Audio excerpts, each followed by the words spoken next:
So in the previous class, we have gone through some IS code recommendations for the design of grid floors.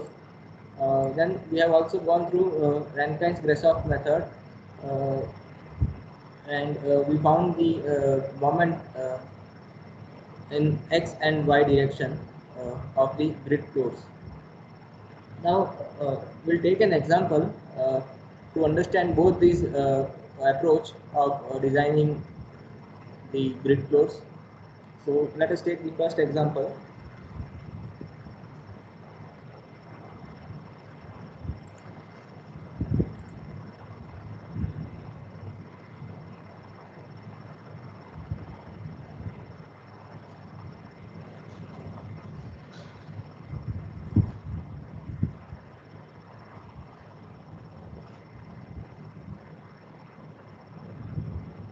The RC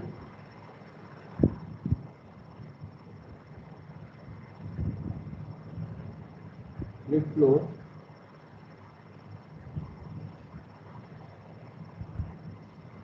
is to be designed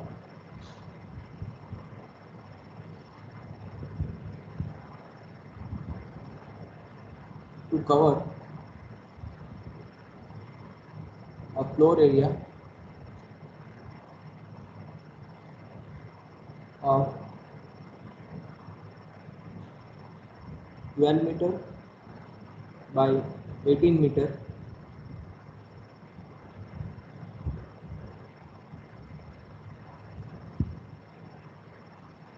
the spacing of the ribs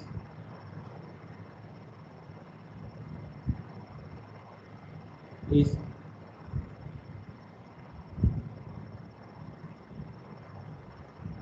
1.5 meter center to center in mutually perpendicular direction.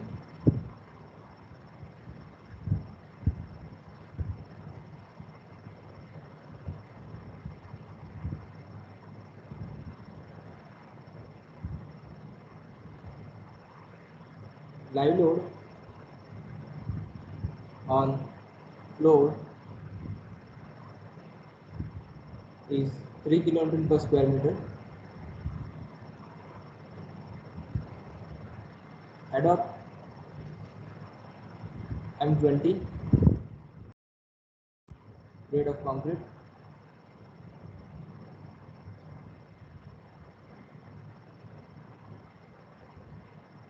and Fe 415 grade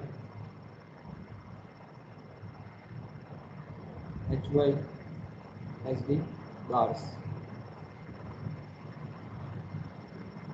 Assume ends are simply supported.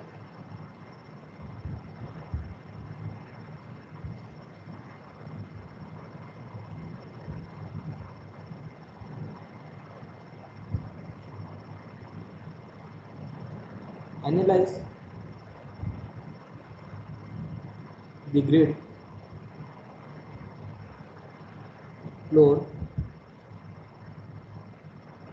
by IS 456 2000 method.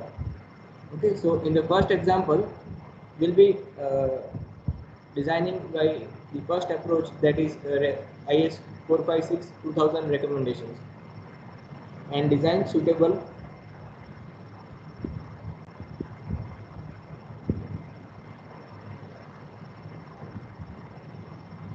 reinforcements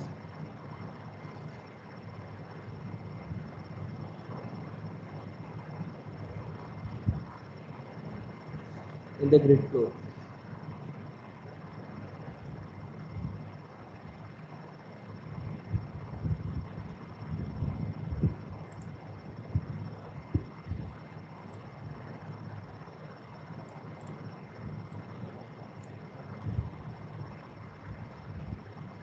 So let us solve this. So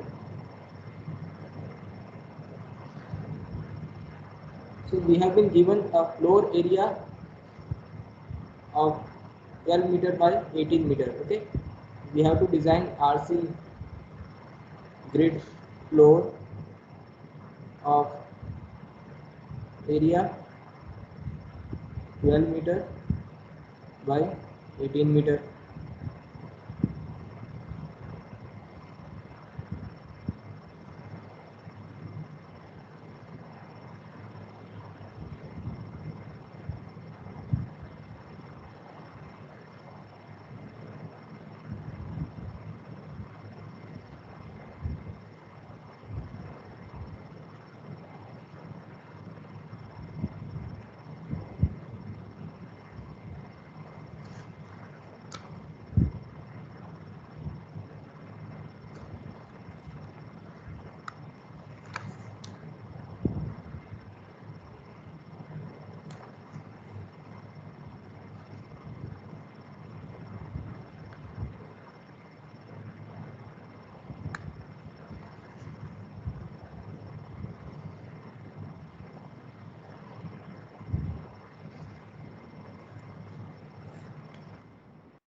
So we have to design an RC grid floor of area 12 meter by 18 meter.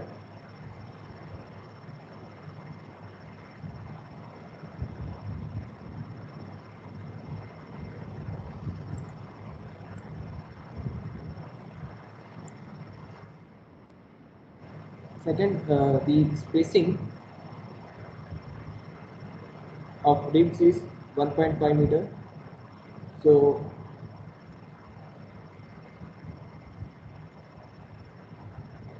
spacing of ribs is 1.5 meter in X and Y direction.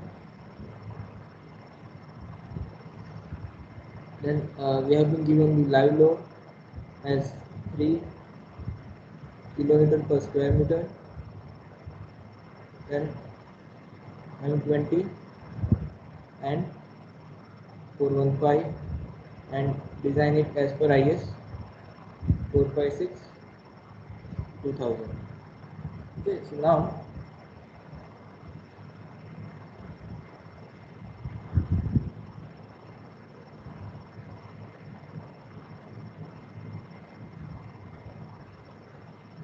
the spacing is 1.5. So the number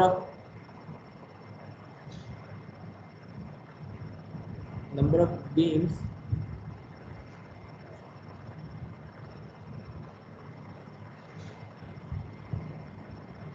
or number of panels, let us say number of panels in x direction will be 12 divided by 1.5, that is 8 panels, and number of panels in y direction will be 18 by 1.5,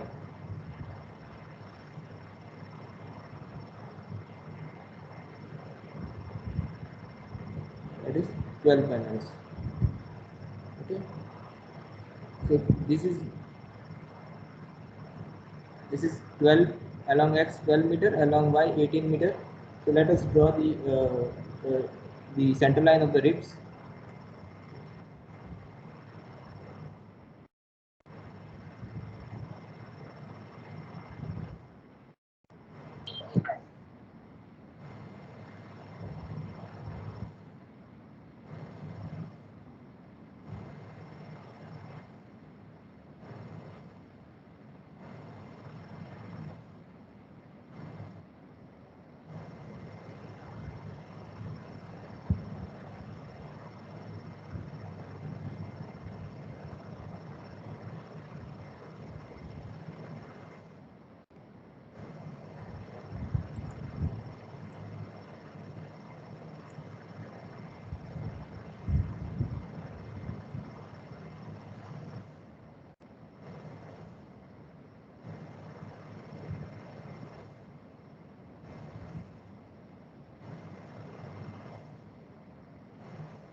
Okay, so let us say this is the x, this is y. The number of panels along x, this is 1 point this 8 numbers at the rate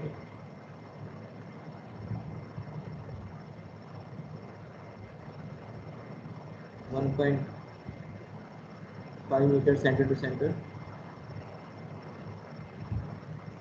So total is 12 meter.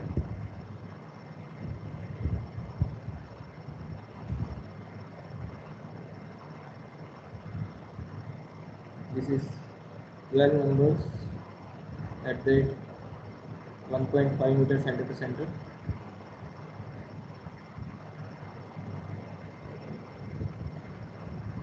Equals to 18 meter.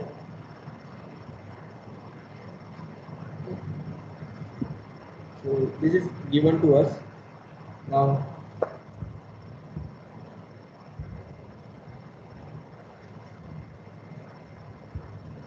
let us first design the top slab.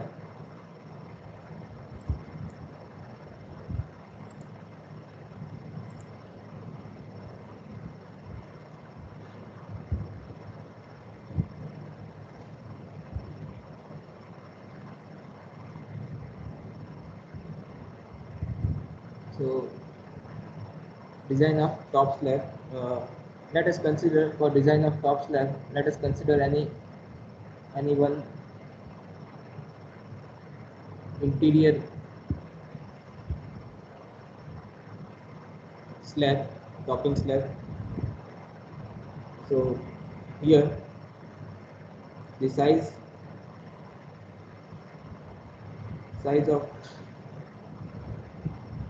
top slab is 1.5 meter by 1.5 meter. So that is Ly by Lx ratio is 1. Now since we have taken the interior slab, it is continuous from all four sides. It is continuous from all four sides. Okay. Now let us assume the thickness.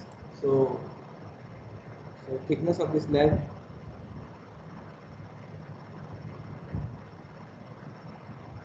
now some guidelines we have studied. The thickness of the topping slab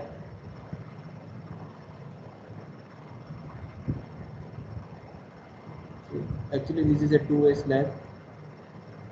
This is a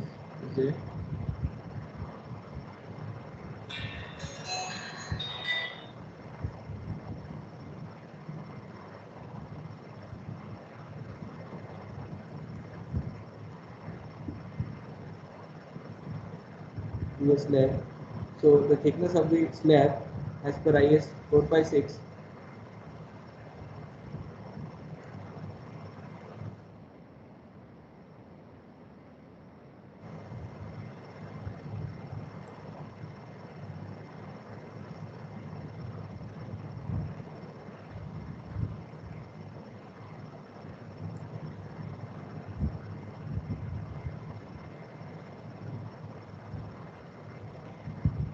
so continuous slab it is 40. Okay, this is as per the clause 24.1 note number 2. Okay,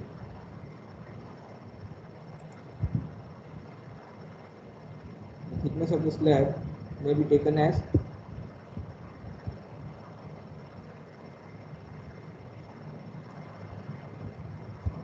Ly by 40. This is from the note 2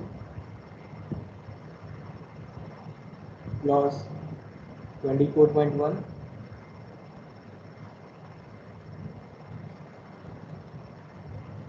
page page 39, IS 456 2000. So Ly is 1.5 meter divided by 40. So this will be 37.5 mm. Okay, so the thickness is very less. So let us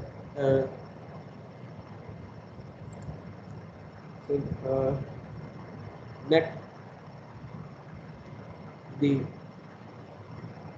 thickness of slab be 90 mm.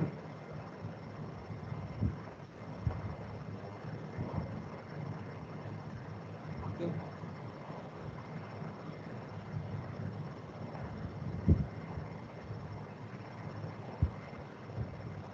And the reinforcement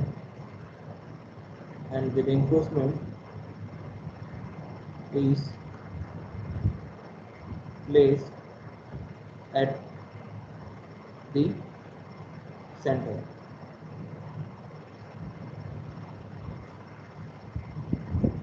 So now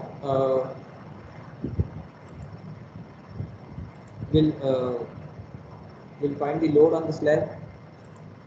So load on slab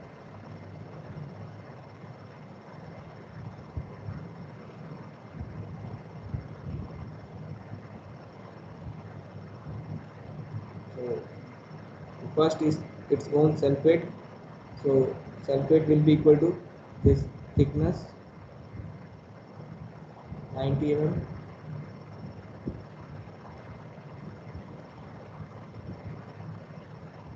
into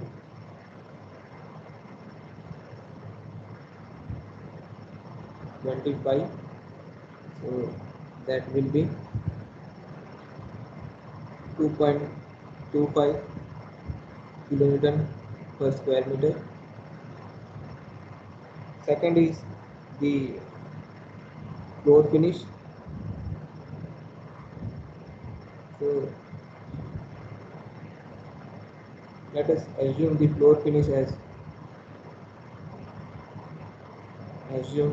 at rate 1 kilonewton per square meter. So that will be 1.0 kilonewton per square meter. Third, live load, which is given in the data, that is 3 kilonewton per square meter.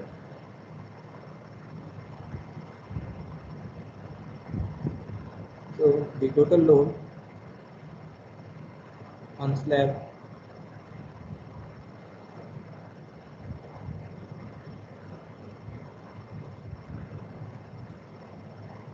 will be 6.25 kilonewton per square meter.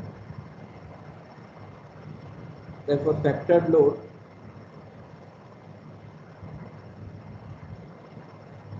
will be equal to 1.5 into 6.25. That will be 9.375 kilonewton per square meter.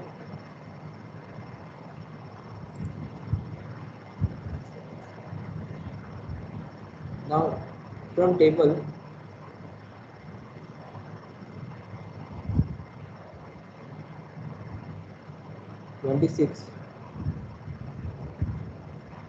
page 91, IS 456 2000, for Ly by Lx ratio equals to 1,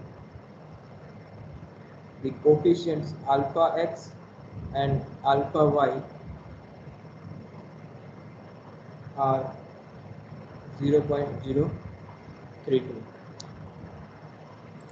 See on page 91 of IS 456.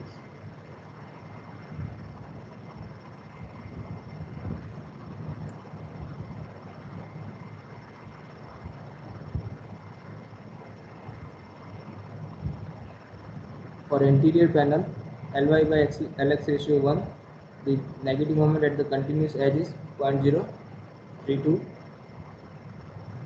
and the long span coefficient is also 0.032.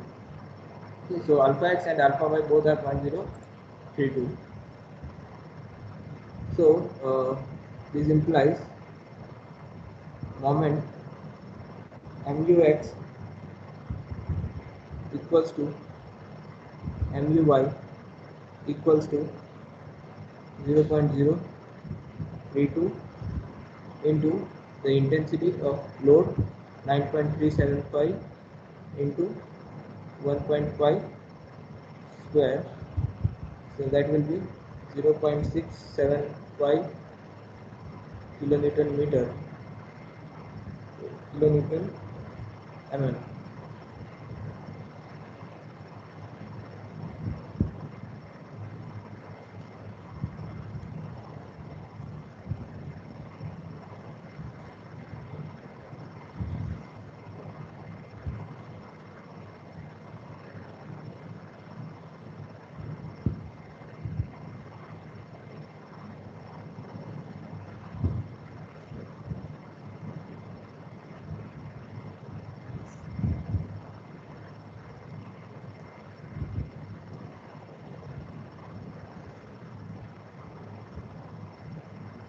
Kilonewton meter.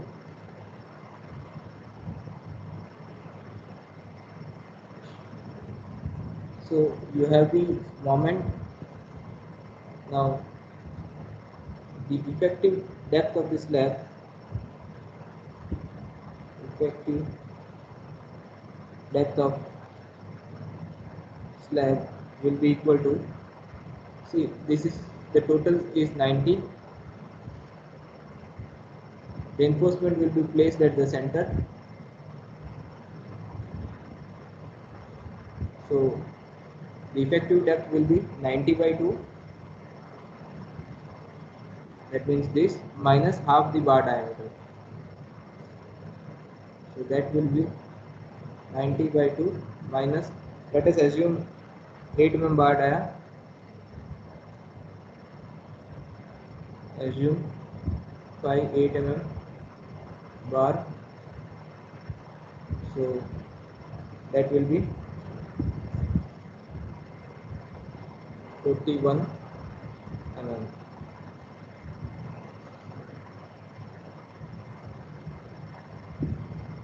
This is B. So now MU limit equals to 0.138 FCK D square. This is for Fe 415 grade of steel.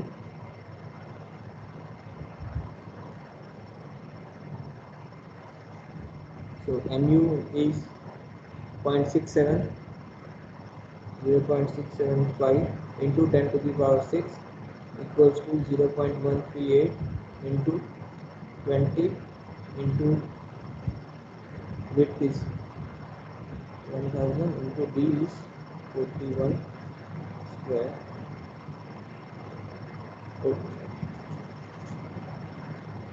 So that will be equal to 4.639 kilometer meter, which is greater than this 0.67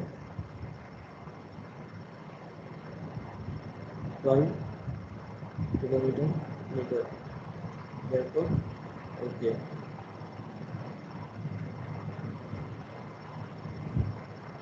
So whatever the thickness we have selected, that is okay. Otherwise, what you can do, you can equate this expression to the required moment, and you can find the depth required, and you can verify whether the depth provided is sufficient or not. Now, so the thickness is sufficient. Thickness is sufficient.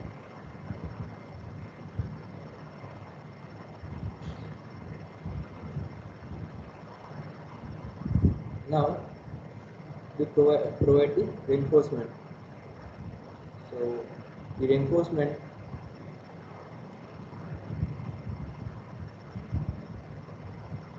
AST equals to 0.5 Fy by Fck whole multiplied by 1 minus under root of 1 minus 4.6 mu by Fck dd square into d into d. So using this expression you can find the area of the steel. 0.5 by 415 divided by 20 into 1 minus under root 1 minus 4.6 into 0.675 into 10 to the power 6 divided by 20 into d is 1000 into d square, d is 41.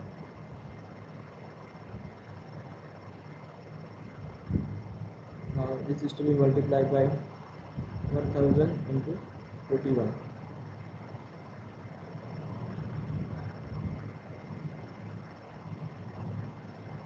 So you will get AST as 46.7 mm square. You just verify 0.5.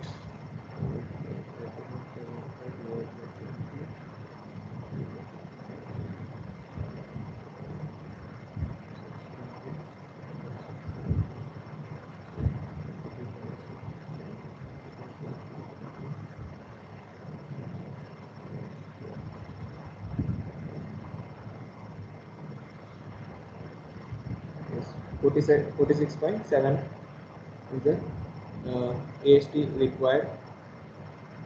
So and AST means this is AST required. Now AST minimum is equal to 0.12 of the total cross sectional area, that is 1000 into 90. So that is 108 mm square.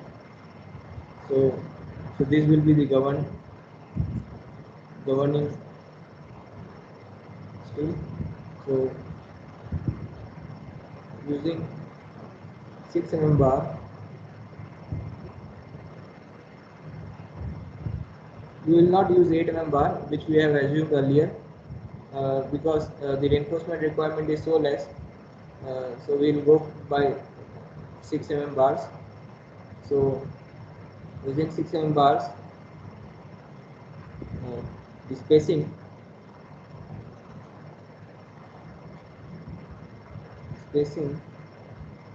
required will be equal to 5 by 4 into 6 square into 1000 divided by 108. That will give you the spacing. So it is around 261 mm. So let us provide 5 6 mm at the rate 250 mm center to center. Now in both the direction the moment is same, so we'll provide it in both direction. In both directions.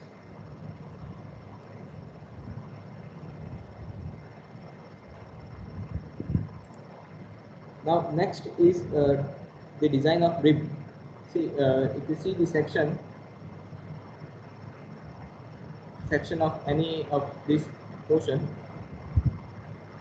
so we have a topping slab and we have a rib. So now we will design the rib.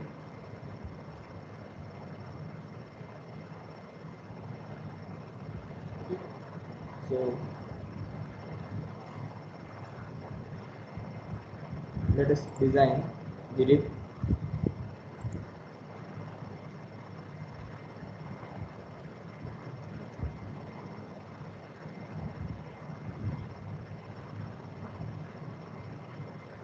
Or it is also known as grid beam.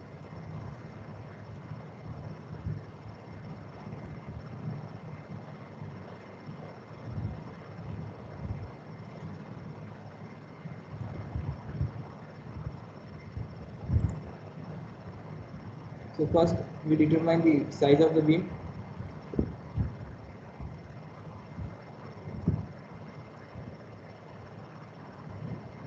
So for the size of the beam, some of the recommendations given in IS we will follow. So first condition, that is the spacing of the beam should not exceed 1.5. That is satisfied in our case because the spacing of the beam is 1.5 meter. Then the depth of the beam excluding topping uh, should not be more than 4 times the width of the beam, whereas the width of the beam should not be less than 65 mm. So keeping these conditions in mind, will decide the size of the beam. Now depth of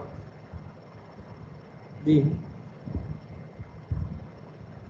depth of the beam usually ranges in between L by 25 to L by 20. See this. The depth of the beam usually ranges between 1 by 20 to 1 by 20, 1 by 25 to 1 by 20. So that is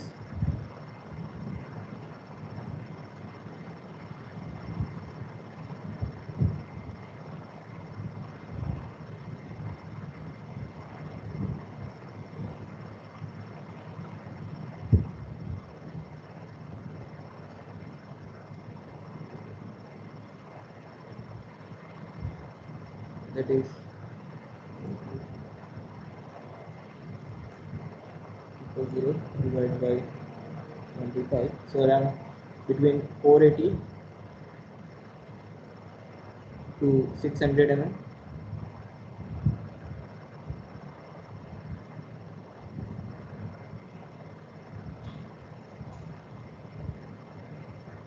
Okay. So we'll assume the depth in between. So let the overall depth be 650 mm and effective cover to reinforcement be 50 mm.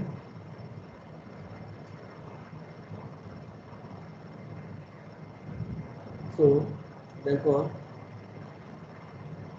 depth of beam will be equal to 650, effective depth of the beam actually. Effective depth of beam will be 650 minus 50, that is 600 mm. Okay. And the depth of the rib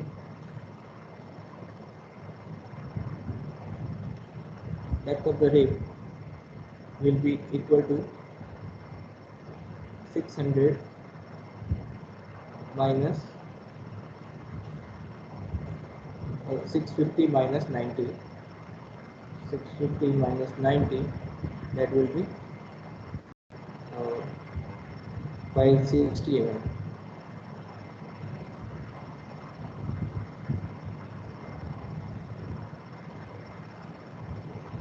Now width of rib, width of the rib should not be less than uh, 1 by 4th of the depth of the rib.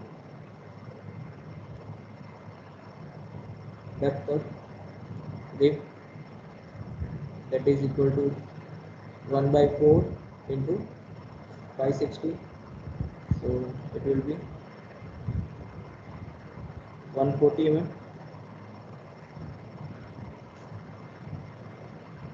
So let us provide the width of the rib.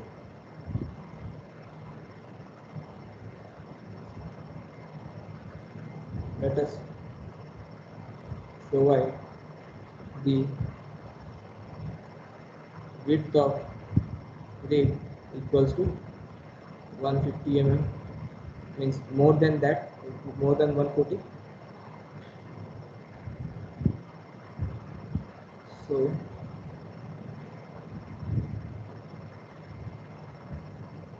now the distance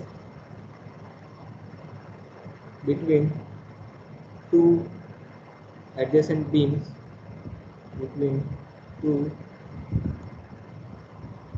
adjacent beams will be equal to 1.5 minus this width of the rib, that is 0.15, so it will be 1.35 meter. Okay, now if you see it here, this is one slab,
so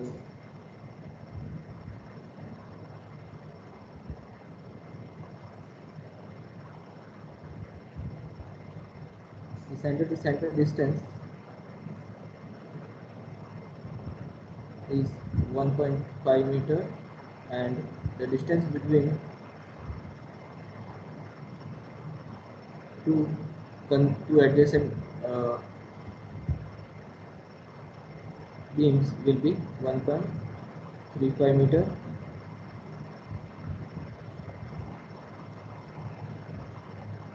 The width of the rib, this width is 0.15 meter. Okay. Then this is 90 mm and this is 560 mm. Let us say this is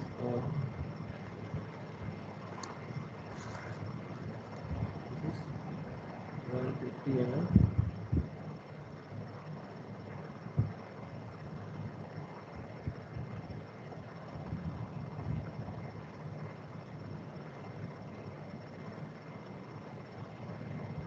Also, the effective depth,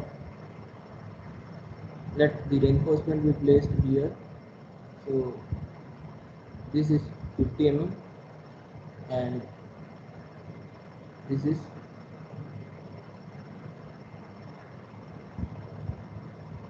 600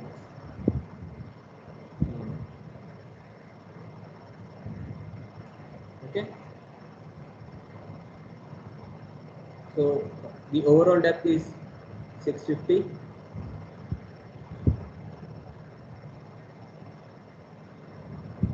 The effective depth is 600 mm.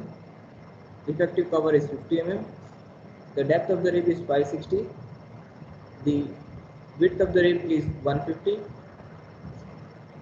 The distance between two adjacent beams is 1.35.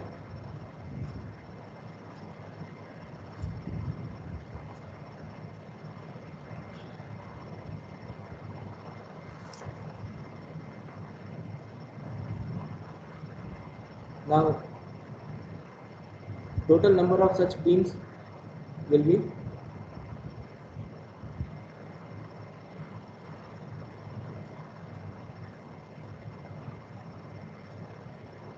number of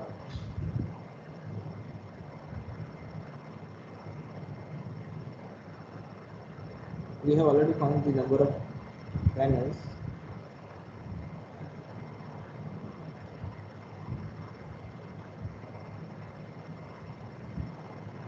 The total number of panels will be total number of panels which we considered as hollow portion will be equal to,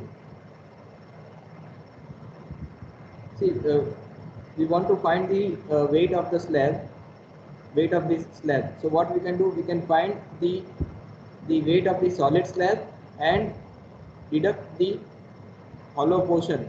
So hollow portion will be these panels. So there are 8 panels along X and 12 panels along Y. So total 96 panels are there. So you can deduct the weight of the hollow portion from the weight of the total solid slab.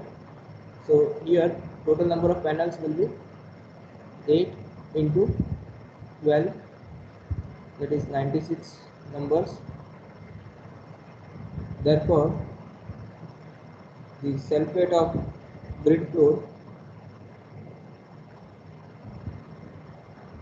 will be equal to 0.65, that is the total depth, multiplied by 12 by 18. Okay, so this will give you the weight of the total solid slab. Okay, let us assume that this entire slab is 650 mm thick. So the weight of this slab will be 650 into 12 into 18 into 25, that is density of concrete. But we have to deduct the hollow portion. This is the hollow portion. So the hollow portion is this 1.35 into 1.35, in both the direction it is same. So 1.35 by 1.35 into 0.56, 1.35 by 1.35 by 0.56, and such there are 96 panels, hollow panels. We have such 96 panels, hollow panels, 1 2 3, all these are hollow panels. So into 96,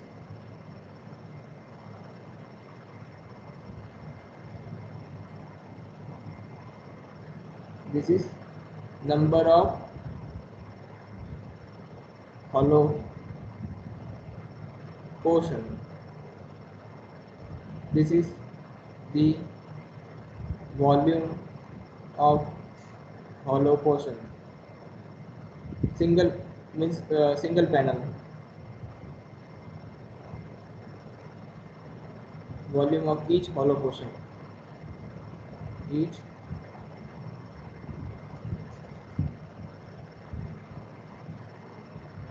hollow portion, and this is the volume of solid slab or solid portion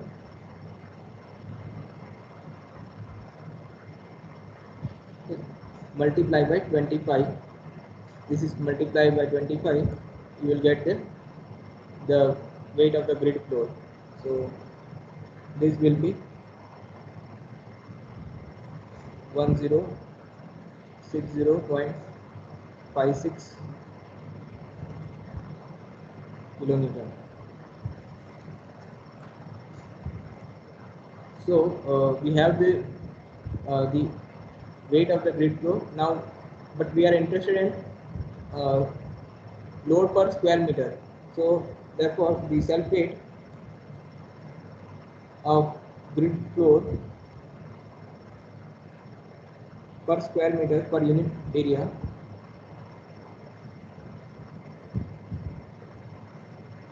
will be equal to 1060.56 divided by 8 by 12, the area of the floor area, 8 meter, 12 meter by 18 meter, 12 meter by 18 meter.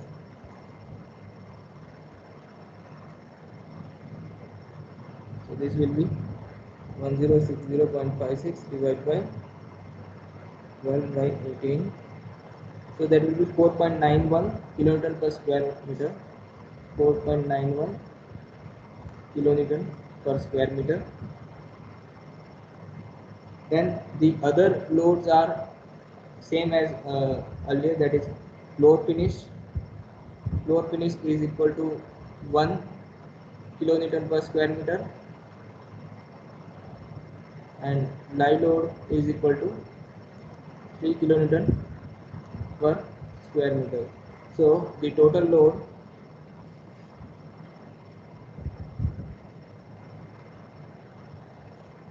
will be equal to 8.91 kilonewton per square meter.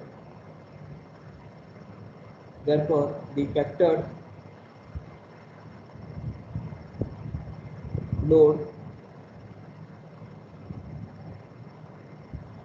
will be equal to 1.5 into 8.91, that will be equal to 13.365 kilonewton per square meter.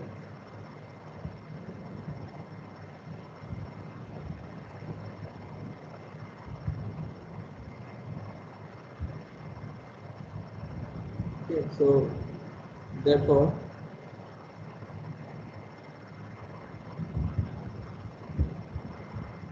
factored load per meter length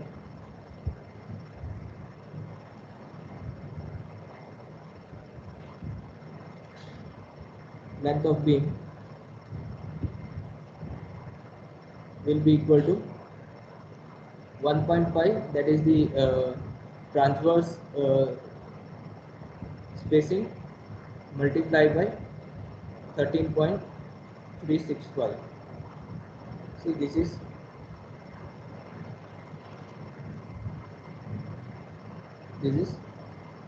Ly.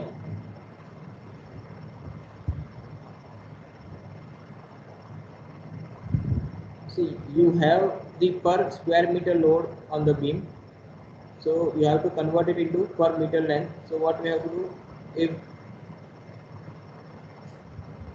if this is the you have the per square meter load on this portion, that is 13.365.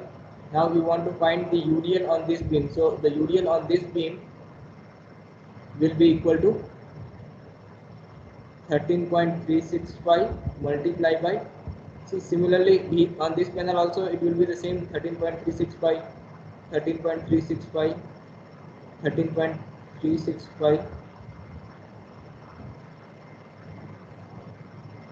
13.365. So this beam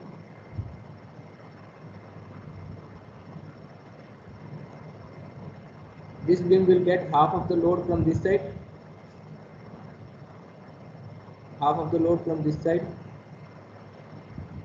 So, and since the spacing between these is 1.5 meter, this is also 1.5 meter,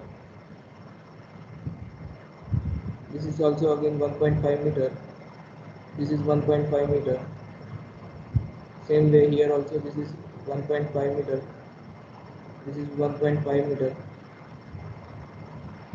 So this will be multiplied by 1.5. Okay, so that will be equal to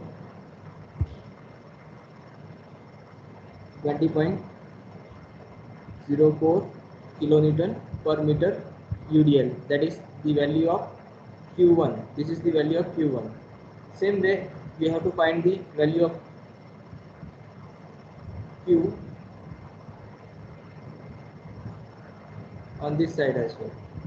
So Q2 will be, now here also you will have half of the load from this side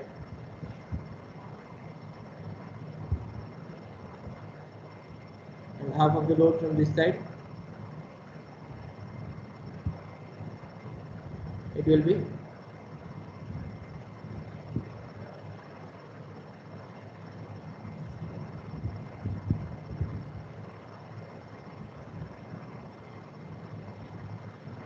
13.365 multiplied by 1.5, that will be 20.04 kilonewton per meter.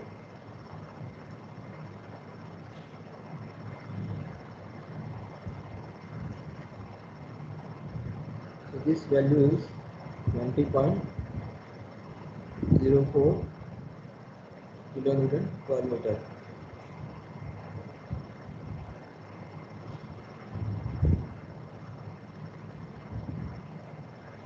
Now from table 26,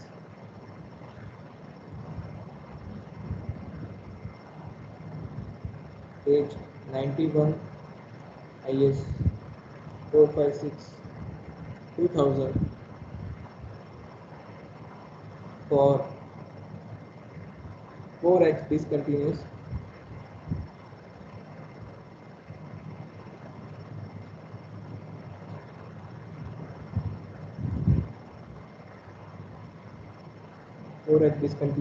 slab with Ly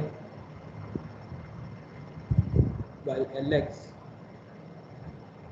equals to 18 by 12 equals to 1.5.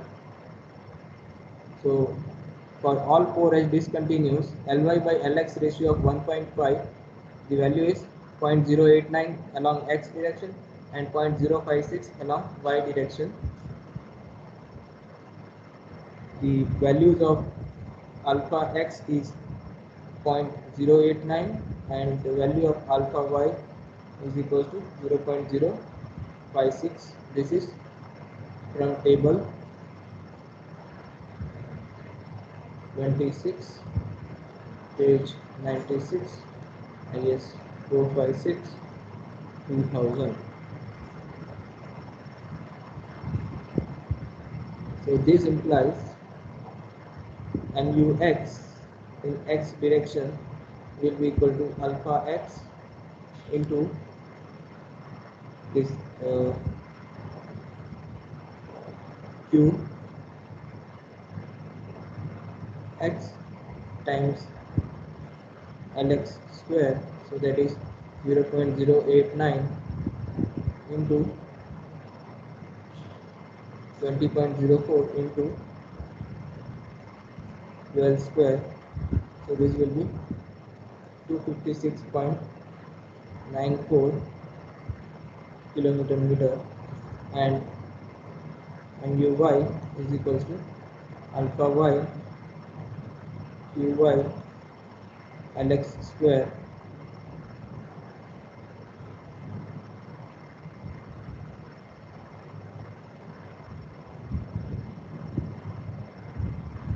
zero point zero 0.056 into 20.04 into 12 square, that is 161.66 kilonewton meter. So these are our design moments. Okay, now for these design moments we have to design the T-beam, because this section will be will act as a T-beam. So we have to first for the design of T-beam we have to also find what will be the effective flange width. So that we will cover in the next class. What will be this effective flange width, and whether the section provided is sufficient to carry this design moments or not, that we will check in the next class. So any doubt up till now? So in the next class we will design the T section for flexure as well as shear, and finally we'll provide the detailing of the grid floor. If you have any doubt in up till now? So in this class, we have taken an example of a grid floor to cover floor area of 12 meter by 18 meter with the spacing of the grid beams in both the direction as 1.5 meter center to center. The live load on the floor was 3 kN per square meter. So as a first step, we designed the top slab. The size of the top slab is 1.5 by 1.5 meter. So it is a continuous from all four sides. Uh, so the thickness required from deflection criteria. This is based on deflection criteria. Thickness based on deflection criteria.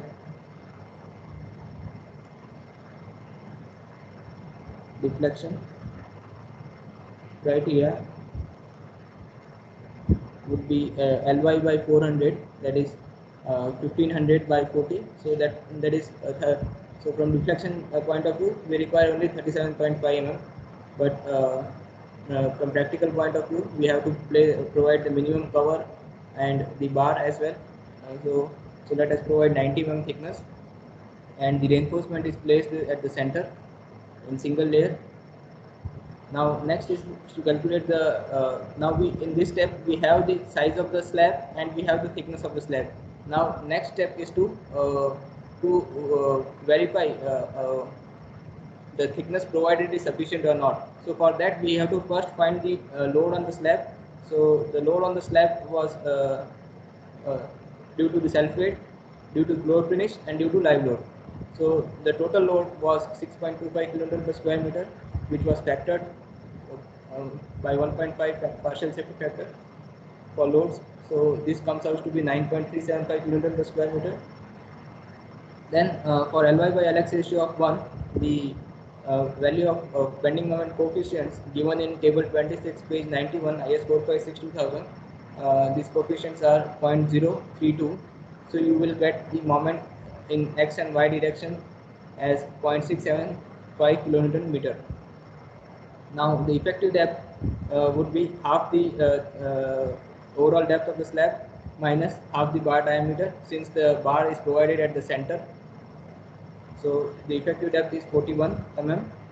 Then from we find the limiting bending moment resistance. So that comes out to 4.639 kN meter, which is more than the actual acting bending moment on the slab, that is 0.675, which was this. So from flexure point of view, the slab is okay. Thickness of the slab is okay. Now we find the reinforcement required to resist this much bending moment, 0.675 kN meter. So the reinforcement required is 46.7 mm square, which is less than the minimum steel of 0.12% of the total cross sectional area, which is 108 mm square. So we provide the 6 mm bars at 250 mm center to center in both the directions. So with this, your topping slab is designed. Now we design the grid beams or ribs. So for that, we have to first dimension the size of the beam. So the depth of the beam is assumed between L by 25 to L by 20. So in this case, this is ranging between 480 to 600 mm. So let us provide the overall depth as 650 mm with an effective cover of 50 mm. So the effective depth of the beam will be 600 mm and the depth of the rib will be 560 mm. Now the width of the rib should not be more than 1/4 of the depth of the rib. So the 1/4 of the depth of the rib is 140 mm. So we provide the width of the rib more than this 140 mm, that is 150 mm. Okay, which is more than 140 mm. Okay. Now the distance between two adjacent beams will be 1.5, which is the center to center distance between the ribs, minus the width of the rib, so that will be 1.35. Now the number of hollow portions means all these are the hollow portions. If we consider the total floor area as a solid slab of thickness 650 mm, Okay. So if you consider the entire floor as solid slab of thickness 650 mm, then this portion, this portion, this this this part is the hollow portion. So we have such 96 hollow portions, that is 8 by 12. So the self weight of the grid floor will be volume of the total solid portion, that will be 650 into 12 by 8, 650 into floor area, minus the volume of each hollow portion, that will be 1.35 by 1.35. This is in one direction. In same way in the other direction also it will be 1.35. So 1.35 by 1.35 by the depth of the hollow portion, which is 560 mm, and we have such 96 hollow portions, to multiply by 96, and this whole multiply by 25, that is the density of concrete. You will get the self weight of the grid floor in kilonewton. Okay, but we are interested in per square meter load. So per square meter area, load per square meter area would be 1060.56 divided by 12 into 18. You will get the per square meter load as 4.91 kilonewton per square meter. Then the floor finish, which was assumed in the earlier calculations, it was 1 kilonewton per square meter, and the live load is given in the data, that is 3 kilonewton per square meter. So the total load is 8.91 kilonewton per square meter. Then the factored load is 1.5 into 8.9, so that is 13.365 kilonewton per square meter. Now this is in kilonewton per square meter. Let us find the load in per meter length. So multiply it with the transverse dimension of the panel. So that is Ly, that is 1.5. So 1.5 into 13.365, that will give you the load as 20.021. This is nothing but your Q1, or we can say Q2. Both are same. So now from table 26, for 4 edge discontinuous slab with Ly by Lx ratio of 1.5, we get the bending moment coefficients alpha x as 0.089 and alpha y is equals to 0.056. Now then we find the bending moments in x and y direction. These are 256.94 kilonewton meter and 161.66 kilonewton meter. Now in the next part, next lecture, will design the T section to resist this much bending moment, and we will also check it for shear also. So that's it for this lecture. If you have any doubt, we can discuss now.